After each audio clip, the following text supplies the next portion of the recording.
Realtors, are you having issues at making cold calls lately?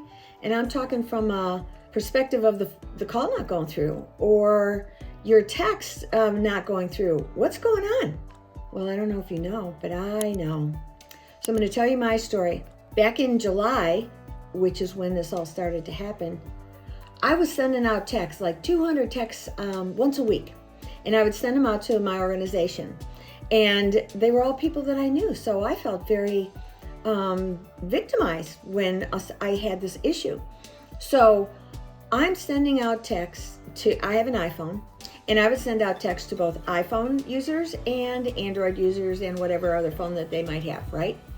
And what would happen is the text wouldn't go through, but it didn't tell me it didn't go through. So I'm assuming it did. So one day my son says to me, Mom, why don't you respond to me? And I go, what are you talking about? And he goes, you never got back to me. Are you picking up Olivia? That's my granddaughter. And I go, yeah, I said it right here. And he goes, no, it didn't come through. And I go to send him a picture. I send that to him. And he goes, I said, you get that? And he goes, no. I go, yes, you did. And he said, no, I didn't. And so I realized I had an issue. Well, I had recently changed over to T-Mobile. And I thought, well, this must be a T-Mobile issue. So I called them up. Online forever, about to turn into a serial killer because I was so possessed that the phone company wasn't knowing what was going on. It took forever just to get in touch with somebody, right? So now, finally, they're going through, checking everything on my phone. I said, it's not my phone, but I didn't know that in the beginning, but now I'm starting to get a rhythm here because you're on hold forever, right? I'll bet that took, the first one was probably an hour and a half to 2 hours. Finally, they get a specialist on there, and he goes, oh, you're flagged. I said, flagged for what? He goes, you're a spammer. I go, I'm not a spammer. Well, I had an app. It was the Reach app, which I really loved because I could categorize all my people that I would be sending text to in different categories. This was part of my EXP organization. I was keeping them in the loop. What's going on? Here's the story for this week so that you know what you can do and how to get connected. And so I would send out a mass text that would go to every single person in there. Not like a group text, oh God. It would do it individually. Now I did have to push the button, every single name, so that I got everybody. So it was going out as an individual text. But I was doing it all at the same time. So it might take me 15 minutes to do those 200 texts, right? And I'm loving it because I'm thinking, well, this is all legitimate because this is a Reach app. And other people are using it. I'd use it for my family. I'd put different family members in there, my BNI members in there, different things, and they would have all these groups, so I could just pick my group to send them out. And I was loving this, and I was probably doing that, I don't know, maybe a year where this was going on. So nothing made sense to me why suddenly it wasn't going through.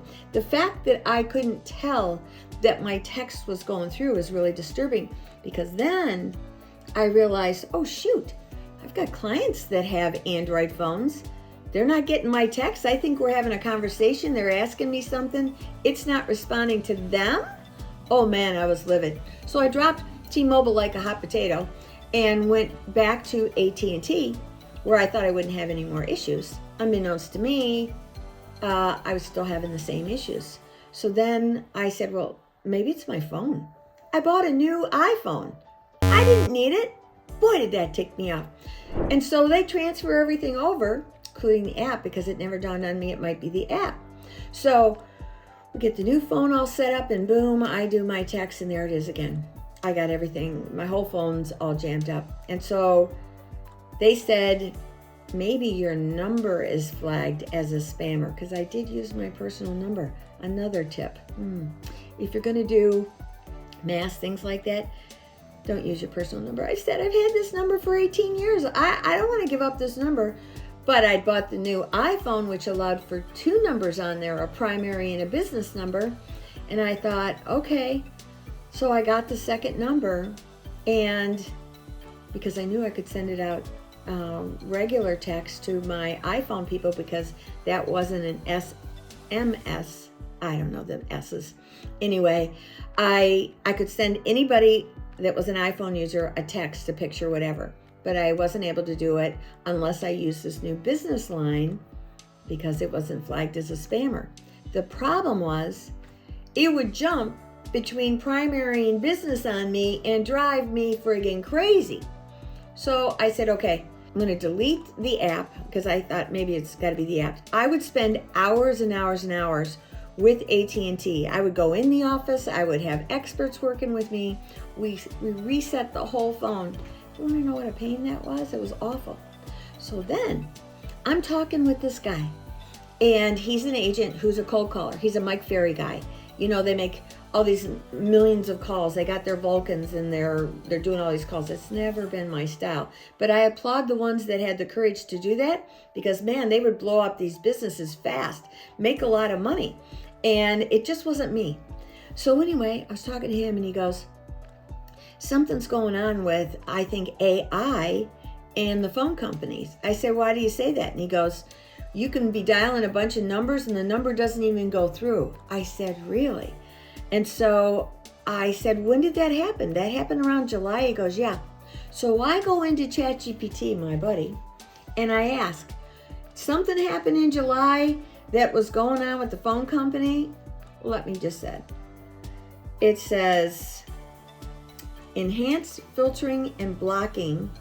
Phone companies may have implemented more sophisticated algorithms to identify and block potential spam calls. Let's see me as a spammer, including mass call efforts, which really affect it. You know, there's a lot of spam calls out there. We're certainly not spammers. I always said these are my people. However, not everybody feels the same way. They say, you're calling me, I don't want to be called. So, and I get that. A lot of like the guys that are doing the cold calls on it and expireds, that's what they were feeling like. Their calls were not going through. The people on the other side could have been reporting them, like, you know, if I get one more call for my for sale by owner, my head may explode. So I get the consumer not wanting this. I do get it. But I didn't know that all the technologies out there were going to implement something so that it was going to actually affect us. So for those of you who are doing cold calling, you may need to really rethink how you're going to do your business. This is just another example of where we got to pivot and we got to figure new things out. If you've been doing all those cold calls for a long time, you have built up a great database of clients. One thing I will tell you that I noticed about a lot of agents that did cold calls was they didn't really keep a CRM where they were staying in touch with their clients. They were just churning and burning versus churning and keeping that going and building up that relationship, because that wasn't really their style. Now, some do, of course, and they're the ones that are really going to profit from that. So if you start seeing problems with your phone calls not going through, you got your little headset on, you're just dialing for dollars basically, it's not going to be the same anymore. The whole telecommunication industry is really changing that whole market arena. So you got to rethink how you're going to do your business. And I'm going to tell you what, I would be all over YouTube. I would be all over YouTube. I did another YouTube earlier where I explained the process of how doing one YouTube video, you can leverage it in so many areas. And today, it's tech. People are searching for what they're looking for. So you need to pay attention how you're creating your videos so that they draw the people in, draw your audience. Like, you figure out who's your audience, and then you target that audience. And remember that a lot of people drop off in the first 30 seconds of that video. So you have to make that video compelling enough for someone to stay past 30 seconds. And if YouTube sees that you are writing a video that's compelling for an audience, and a specific audience, it will send you more. So if I were you, I would consider subscribing to my channel below and following me for more.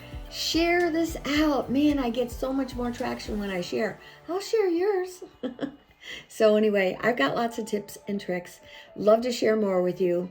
So please stay tuned, follow me for more, and please subscribe. I'll talk to you soon.